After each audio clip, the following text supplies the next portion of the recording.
we're going to jump in and talk about really what our priorities are and our initiatives and just change in general and how we make that successful, because that is the most difficult thing to do in our field. And so I kind of want to start with a little game here. So these are all different instructional initiatives.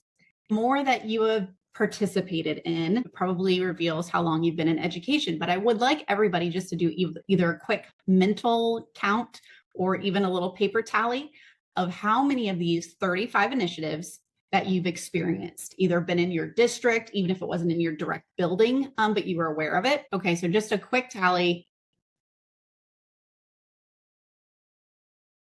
And then just in the chat, just write what your number is. So how many of these have you been a part of? Give me a minute. And if you just joined, these are all different instructional initiatives. So just do a quick tally of how many of these you have experienced or been a part of. You just drop it in the chat.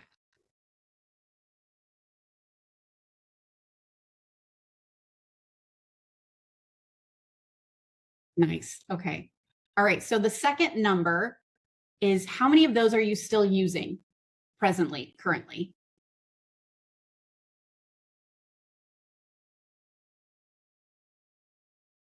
So of those 29, Laura, how many are still being used? And then drop that number in the chat. Okay, so about half or less. That all tracks with the data that I'm getting ready to show you. We've been a part of all of these, and typically it's not that it's a bad idea or that the program doesn't work. It's typically how it's implemented or utilized. And so that's really what we're going to look at today. So what is the problem, and why do we keep having these changes that we try to implement, but they keep failing? So I want to front load us with some common language or some vocabulary. So we're going to talk about implementation science. It's new to the education field. It's been around the medical field for a long time, but the definition is the study of how evidence-based programs can be integrated in systems to maximize results. So when we look at that screen of all those different initiatives, those are typically all evidence-based. So standing alone, they're all good things, but it's that we lack the ability to really integrate and maximize their results. And so the next definition I want to reframe for us is the word initiative. Initiative, we can tend to think about it being a big thing. So a new math curriculum or Canvas or a new LMS or something like that. Initiative is any small change, anything that requires you to learn or do something different to change a habit or a behavior, because that draws from your individual energies. So your time, your mental resources, any other type of resources. So that is an initiative. So when we reframe it that way, when we talk about auditing, you're going to see that there's a lot more on our plate than what we even typically recognize. Doug Reeves is the researcher who brought implementation science to the education field. I love his definition. I can't say it better than he does, so I'm going to read it and you can follow along if you'd like. The tendency of education leaders and policymakers to mandate policy, procedures, and practices that must be implemented by teachers and school administrators, often with insufficient consideration of time, resources, and emotional energy required to begin and sustain the initiative. And that is what we call initiative fatigue. So we talk about these changes, and we're changing constantly. And typically, these are not changes that are made by the decision of the teacher. They come back to our original question: why do initiatives continue to fail?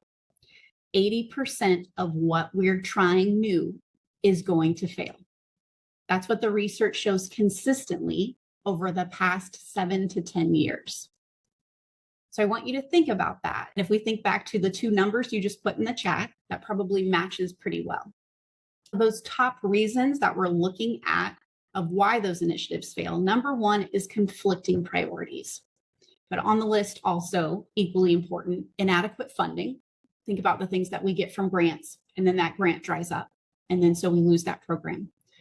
Teacher shortages, limited implementation capacity, even like mentally, if we have too many things going on, we can't do a good job. And then insufficient pace and coordination. Let's think about one-to-one rollout. when we talk about insufficient pace and coordination. I don't know a district in the US that experienced one-to-one rollout with a correct or appropriate pace or coordination. How many people got their devices and then like 6 months later got the training? That type of thing. So these are typically why our initiatives fail. I see your face, Diane. I'm just letting you know. I see the expression. But that number one reason is conflicting priorities. And we're going to kind of keep coming back to this theme that you're going to see. We have so many things going on simultaneously that it really waters something down. If we have an effective program that's research-based, evidence-based, it stands well on its own, but we're doing 5 of those research-based things at the same time. It's not possible. There's only so much time in the day, in the schedule, logistically. We can't give the time that the program needs, that it requires, that it was designed. Efficacy is attached to the design. If we're not implementing it as it was designed, we're not going to see any efficacy. If we're doing 5 things and crowding all of those out, well, we water them all kind of down just so that we can make them fit. And then we get to the end of the year, we check the data. Guess what? It's not effective. Surprise! Because we haven't followed it by design. This quote is just one of my favorites, and I have it on my wall. But the history of American education includes a graveyard of good ideas condemned by pressure for fast results. And I think if you've been in education for any number of years, that you can say that you have experienced that. Bridges have load limits for a reason. And as individuals, we all do. Where are you at personally on a level of initiative fatigue? Meaning 1, teach me anything, I am ready, I am completely absorbent, or 10, next week, I'm going to apply a target. Like this is the level that we're at. That's a 10. So where would you be at in your level of initiative fatigue? We're going to come back to the solutions, but right now I want to build our background knowledge of how we got here in the first place. Public school has always been used as a solution to solve society's problems. And I'm going to give you a couple of examples. We as in American education system, instituted in 1946 health and gym class. And we did that because after World War II, military came back and said, you know what, we had so many men that we drafted that were malnourished and not fighting ready. So we have to avoid that. In case we go to war, we have to be better prepared. So that's why we instituted the lunch and physical fitness and health. So we're solving a problem. Same thing with Sputnik and STEM. In 1957, 1918, we had compulsory attendance laws that now it was going to be illegal if children weren't in school and attending regularly. And that was really an accountability measure for factories that were using children as labor, because they put those laws in place, but that was still happening. And so they made the schools now start holding students accountable for their attendance. So that's just something that we've always done. The kind of societal problems really fall on education to fix everything. The impact of this really makes a difference. You might be able to kind of think back to this time frame. But in 2006, we had 75% of all the principals surveyed were experiencing stress-related symptoms, including fatigue, weakness, irritability, heartburn, headache, trouble sleeping, sexual dysfunction, and depression. 75%. In 2018, we had some more surveys, and we had time restraints, staffing, other barriers were really prohibiting schools. This is when we started getting, really into tier 2 MTSS. And so that we really saw an uptick in the amount of programs because we were looking for things to solve our tier 2 and our tier 3 and our tier 1 issues. And then in 2020, which we all know what was happening in 2020, 42% of principals indicated they were considering leaving the position. In 2022, the survey of 2,000 teachers, compensation, unreasonable expectations, the inability to protect your well-being are the top reasons for leaving the field. We have this kind of just cyclical thing happening where we try too many things at once. They don't work. So we throw them out to create more. And so we're creating this cyclical problem of just initiative fatigue.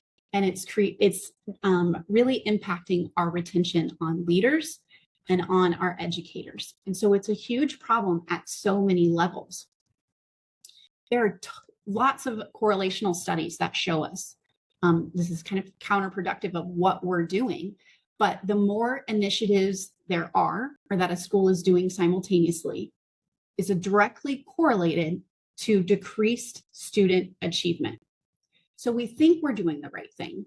Let's try something else. Let's do all of these things at once. But actually, correlationally, if that's a word, the more you have, the lower student achievement will be.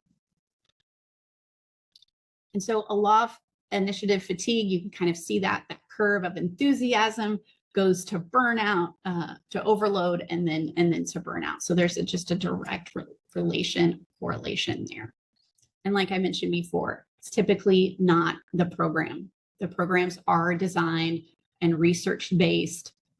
Typically, if they make it, to the level that they are, then they are backed by some type of science or research. Especially now with all the approved vendor lists and the applications process that vendors have to go through, we have really quality things. We have high quality instructional materials. That's the new buzzword, and they really are. But those things, even though they are sound, we're going to continue to see those fail if we don't understand how the alignment piece works and how the whole system really works. And here's just a few that we might have going on simultaneously in a year, and that really represents that competing priorities. So just real quick, in the chat, I would love to hear kind of what's resonating for you right now. What are you thinking? Or feel free just to say it out. I'd also love to hear your voice.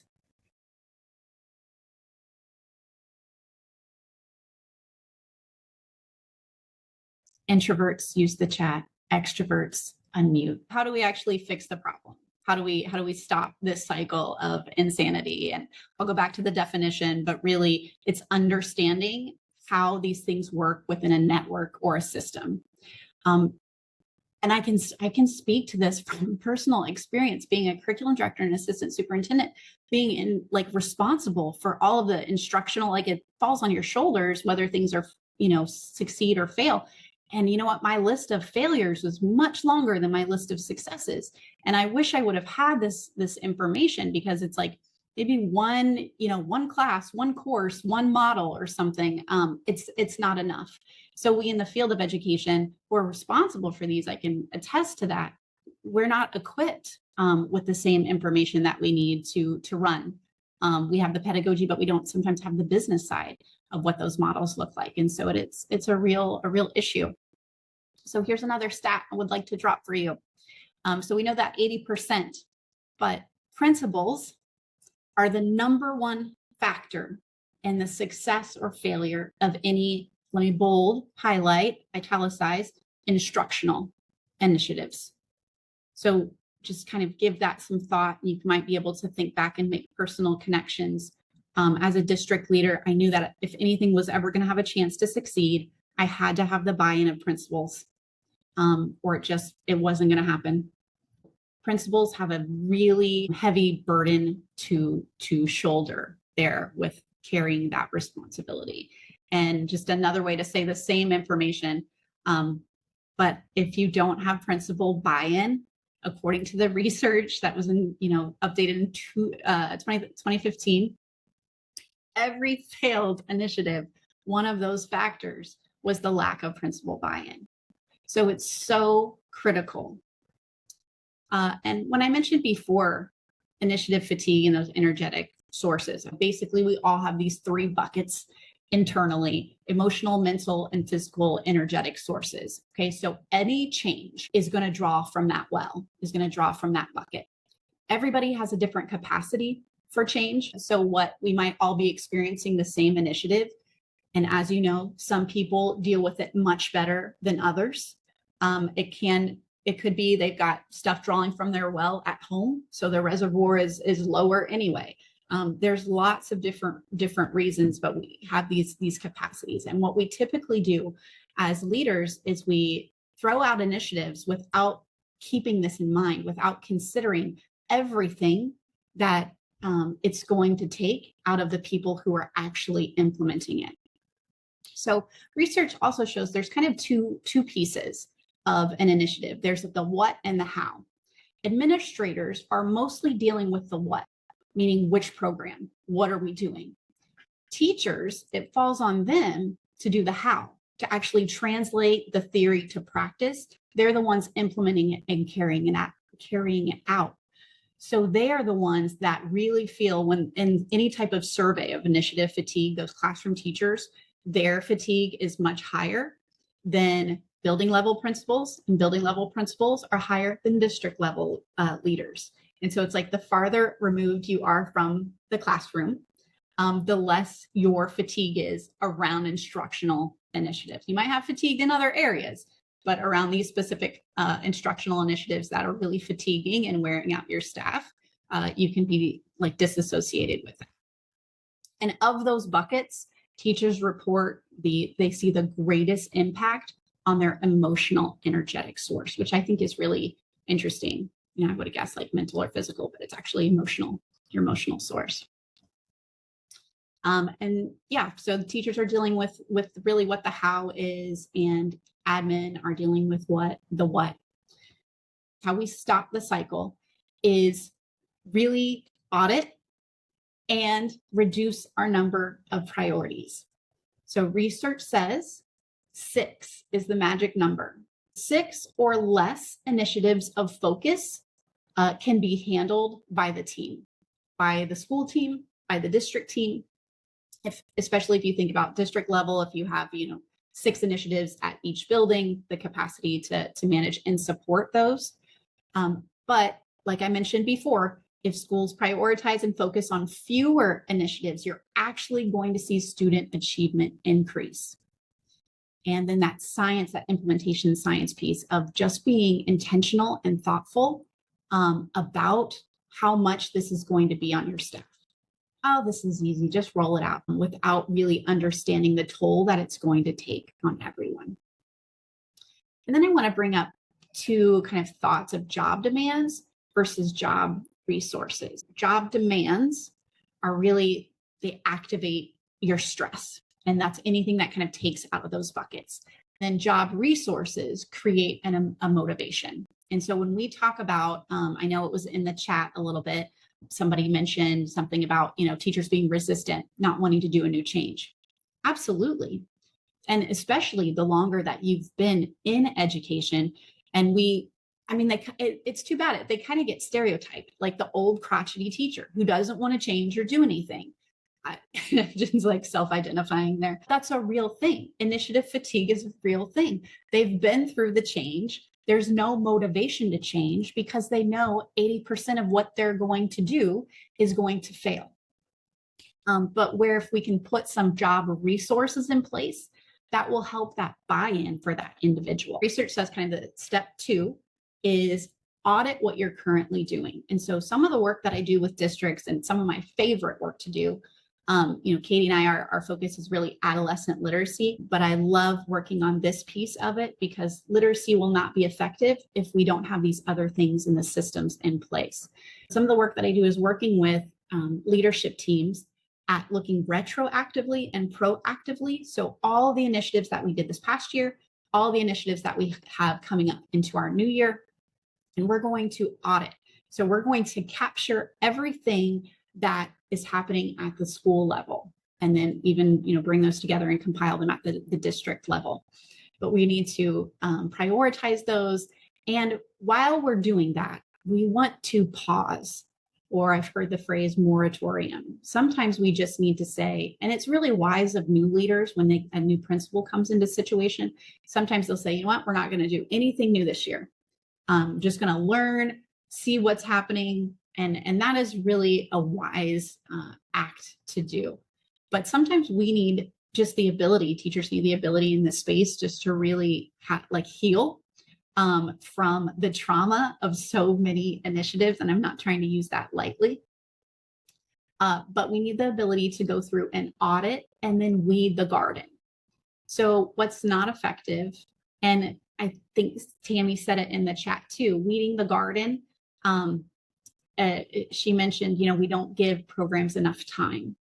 So have we given something enough time so that it can be effective? Don't throw it out or weed it out if we haven't given it the proper chance yet. One of my favorite sayings, if everything is important, then nothing is important. So we really have to prioritize. We can't have 64 priorities. We really have to prioritize what those are. And you're probably familiar with John Hattie's work, but I like to bring this back to, again, research. We don't have to guess what's effective or what works. It's 2025. There is research on everything. There is kind of nothing new under the sun. If it's out there, it has research proving how effective it is. And John Hattie's work around visible learning does that, and it tells you what are the most impactful strategies to use. And we know that our students are 2 to 3 years or more behind grade level, so we have to be using those most high impact strategies. So we need to weed the garden with the strategies that we're using, with the programs that we're using, and then just with our priorities and initiatives in general. And here's a look at an audit tool. And I'm actually going to share with you, I have a Google Sheet, and I'll send a follow-up email. And in that, I will link the Google spreadsheet. So if you want to use this with your teams, you absolutely can. It'll force you to make a copy.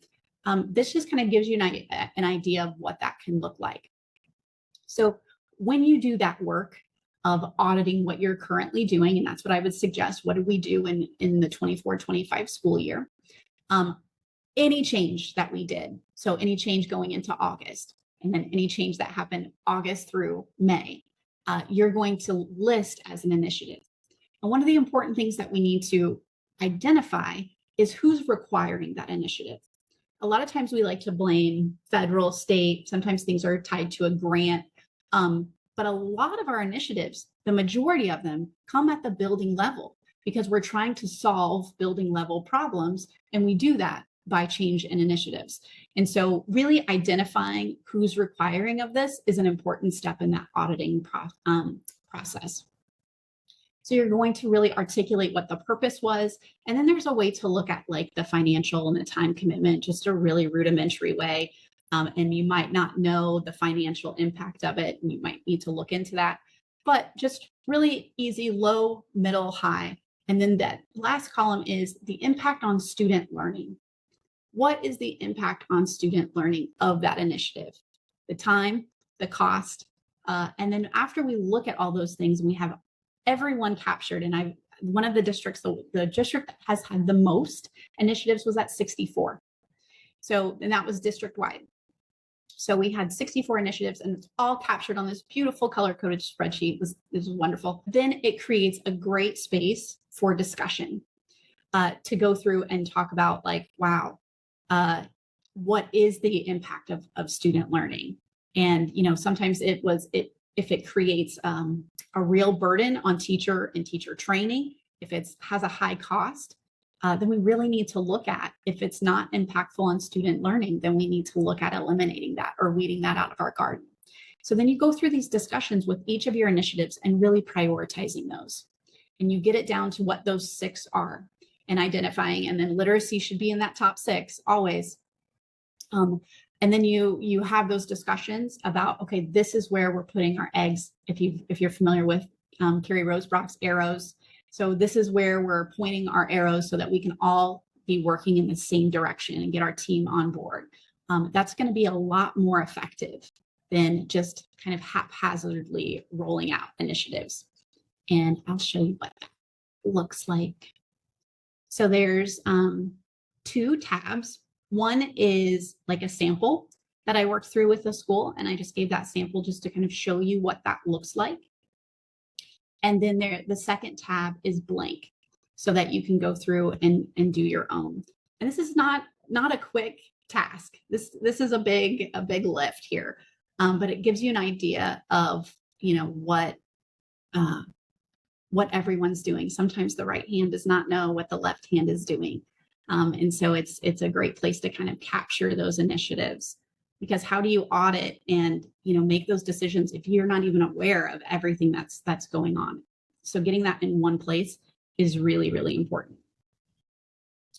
And then our next step is designing an intentional launch. And I would like to introduce you to one of my good friends, the Nostr model, which I wish we would have been introduced earlier in my career, because I feel like he would have saved me from a lot of failed initiatives. What I love about this change model versus other change models, because there are several, I like that it gives you the equation of like, here's all the ingredients you need to have a successful change. To launch it and then sustain it, you have to have all these things in place. What I like about this model is it shows you the outcome if one of those things are missing. So for example, if you are missing vision, you are going to hear why. Why are we doing this? Why is this happening again? You're going to hear that why question happening a lot, and it creates confusion in the staff. So even if you think you've talked about it enough, you can never talk about it enough. At PLCs, in emails, when you're together, like that messaging has to be consistent and it has to be frequent. If teachers or leaders are missing skills, that's going to lead to a lot of anxiety. So think again to the one-to-one rollout. And when teachers had that device, but they didn't have the training, I mean, teacher anxiety was through the roof, because they're like, I don't know what to do with this. We haven't had the training.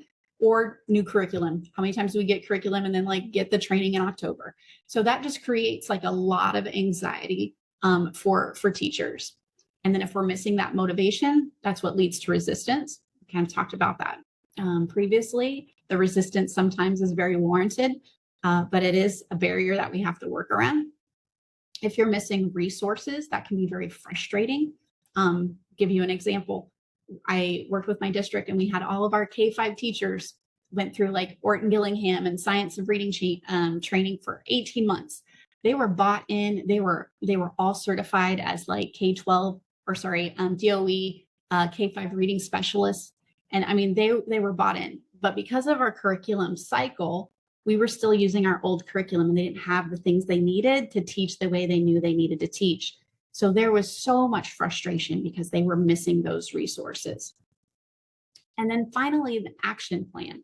If you're missing that action plan, which happens so frequently, you will have a lot of false starts. How many times have you heard this in your district? Okay, everybody try it out and see how it goes. We're going to, you have this new thing. Here's your login, whatever. It's fall break. No one's using it. So there's like okay, we're really going to try it now, guys. Go ahead and use it. We'll see how it goes. You have like 2 teachers using it. The rule followers are trying it out. Okay, after Christmas, we're hitting it hard. Everybody really get on after Christmas. And then when we look at the data in May, guess what? It was not effective. So let's throw it out and we'll try something new because that one didn't work. So we get all these false starts because we don't have a really coherent plan that's shared with everybody and that's like resolute and everybody knows what's happening. I have also a spreadsheet that breaks down the Nostr model. Of course, I love a spreadsheet. Breaks down the Nostr model, and part of that communication plan is how are we retraining people, with that turnover, because that's costly.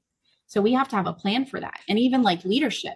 If our leader goes so many times, like out the door go the things that were important during when that leader was reigning or whatever, those things. So as we get a new leadership, they have new vision, and so that can change also. So we need to have things in place that regardless of the leadership that comes, that the teachers are so bought in and solid that they have a plan for training the principal. So it works both ways. But yeah, 3 to 5 years. It takes 3 to 5 years, and any curricula or research designed program will tell you that. You might see upticks in data and things like that, but typically 3 to 5 years to create that long-standing achievement and to really make way. So these tools will at least help you to be able to structure your conversation. And so what it does is it will break down each of the 5 ingredients there, the 5 components, And so that you can really take whatever initiative that you're working with. And so the idea really is, I'll flip back to the audit tool. So I'm going to get my team together. I'm going to audit, capture everything that's going on in one place. I'm going to prioritize and make sure that I have 6. And then once I have those 6, what do I do with them? How do I make sure they're successful? I take those 6 and I do a Noster model for each one. So if it's, adolescent literacy, or if it's improving our reading skills, our foundational reading skills, then I'm going for that one initiative. I'm going to go and do a Noster model for that initiative. Somebody mentioned the Infinite Campus or Power School, their LMS. So if you're changing that, you're going to do, if that's one of your top 6, then you're going to make sure you have a Noster model, because this is how you really set it up so that it doesn't become part of that 80% that fail. And so you make sure you have an articulated plan of each one of these. So for literacy, for our LMS, what skills do we need? How are we going to get those? For those teachers that need the motivation, how are we going to create that motivation? What resources do we need? What resources do we need ongoing? Do we have the resources to support this ongoing? Is this a 1-year grant and we're going to see how it goes? Then is it worth it? So just having this type of structure creates space for you to have these conversations that bring these kind of topics up, because maybe you can decide that, hey, this isn't worth our time, or we really need to rethink this. And then be able to take that back to your leadership too. And then that action plan. And that action plan is, your who, what, when, where, why, how, who's involved. Of course, I have a spreadsheet for that too. If you're interested, let me know. Send me an email. But there's a way to, articulate that. But for those 6 priorities, you need to have an articulated plan and communication plan around each one of those. It's the only way you're going to see success with that. If you just want resources or to talk through anything, if you want to, hey, where'd you get this research? Just feel free just to, follow up with an email with any of those things. I want to just do a couple plugs. Katie and I have a podcast because everybody has a podcast. We wanted to have one too, because we just like to talk to each other. So we record it. But it's, the science of reading for grades 4 through 12. And so we bring on different people and talk about that. It's very strategy heavy, stuff that you can take away and talk about and do with your classroom, the next day.